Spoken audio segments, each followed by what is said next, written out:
Miss হবে না আপনার পছন্দের টিভি শো। দেখুন জি5 অ্যাপে একদম ফ্রি। তুই কি করে ওর কথা জানলি? খোঁজ পেলি কি করে? ভিডিওতে যে আমি ছিলাম না সেটা তো আমার থেকে ভালো আর কেউ জানে না দিদা। জুনিয়র মিত্তির বাবু, ছোটকা, পিসমশাই সবাই আমার উপর বিশ্বাস করেছিল।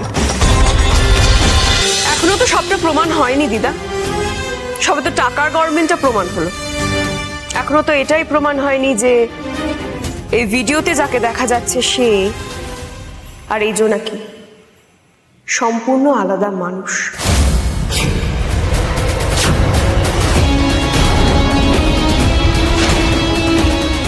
তার মানে দুজন আলাদা মানুষ? হ্যাঁ মা, সেটাই তো এখন প্রমাণ হবে। ছোটকা,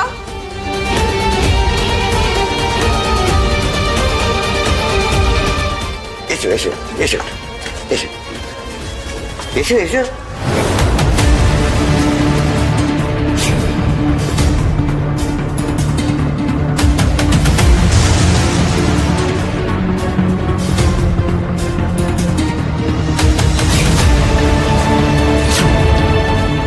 উমা, এটা কে? এসো।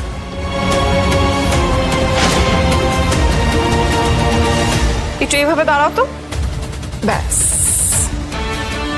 এবার সবাই দেখো তো, এই মেয়েটিকে এভাবে দাঁড় করালে জোনাকি বিশ্বাসী লাগছে তো?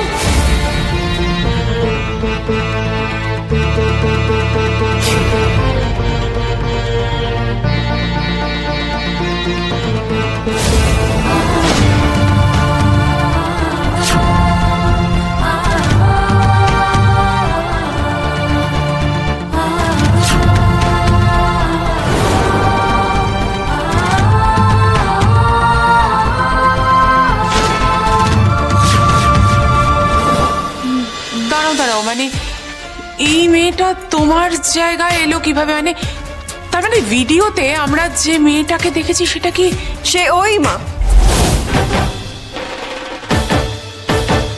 এই ভিডিওতে যাকে দেখা গেছিল সে এই মেয়েটা।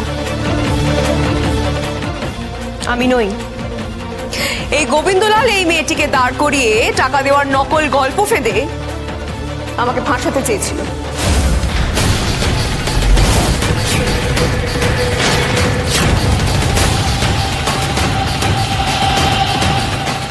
কি ভয়ানক কথা!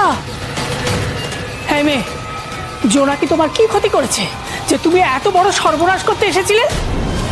আজকে যদি জোনাকি নির্দোষ প্রমাণ না হতো, যদি ওকে বাড়ি থেকে বের করে দেওয়া হতো, যদি ওর বিয়েটা ভেঙে যেত, তাহলে কি হতো? আর যে দাদু ওকে নিজের চেয়েও বেশি বিশ্বাস করে ভালোবাসে, সেই মানুষটার ভালোবাসা, বিশ্বাস চিরকালের মতো নষ্ট হয়ে যেত।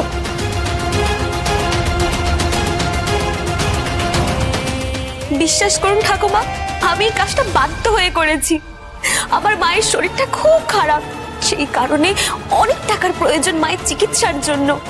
সেই সুযোগে গোবিন্দদা আমাকে এই কাজটা করতে বলেছিল, তাই আমি এই কাজটা করেছিলাম। কিন্তু কি জানেন, এই কাজটা করে দেওয়ার পরেও আমাকে একটা টাকাও দেয়নি।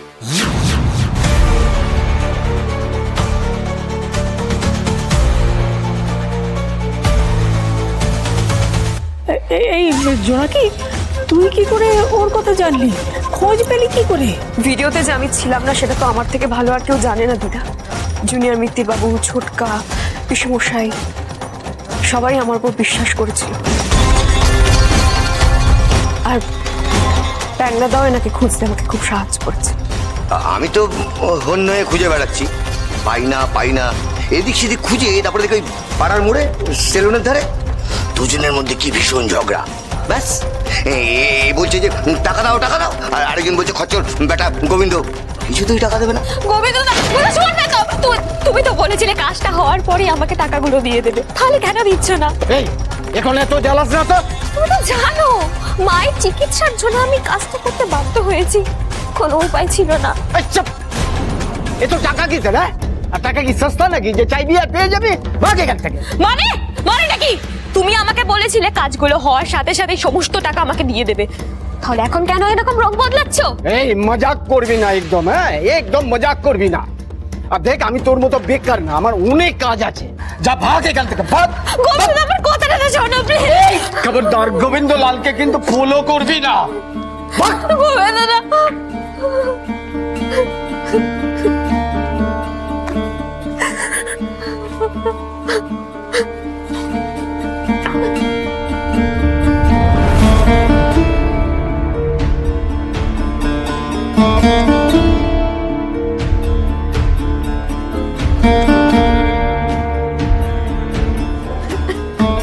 কি হয়েছে বল, কাঁদছো কেন?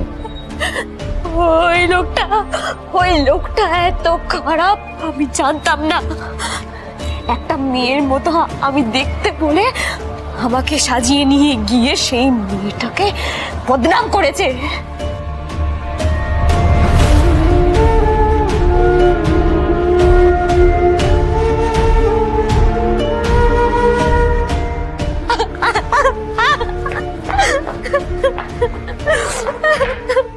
বাহ, পাখির খোঁজ তাহলে পাওয়া গেল।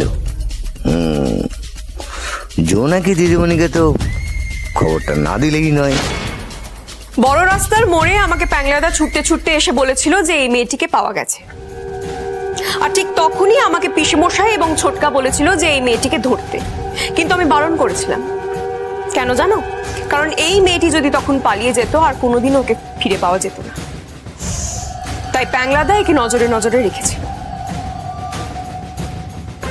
আর ঠিক সেই সময়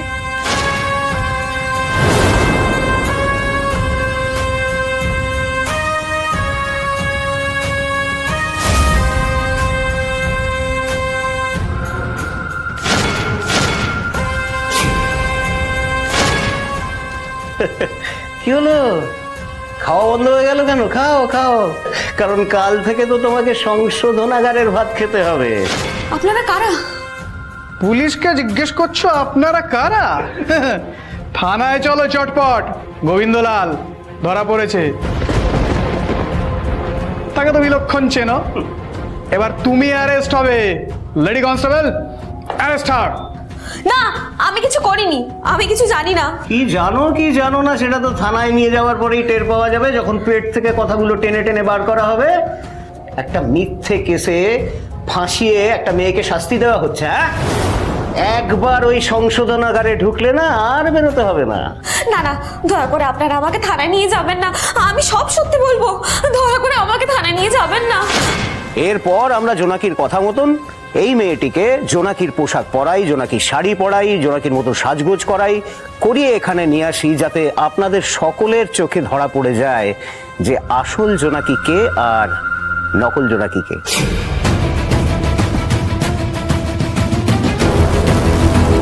জি5 ডাউনলোড করুন আর সব এপিসোড দেখুন একদম ফ্রি।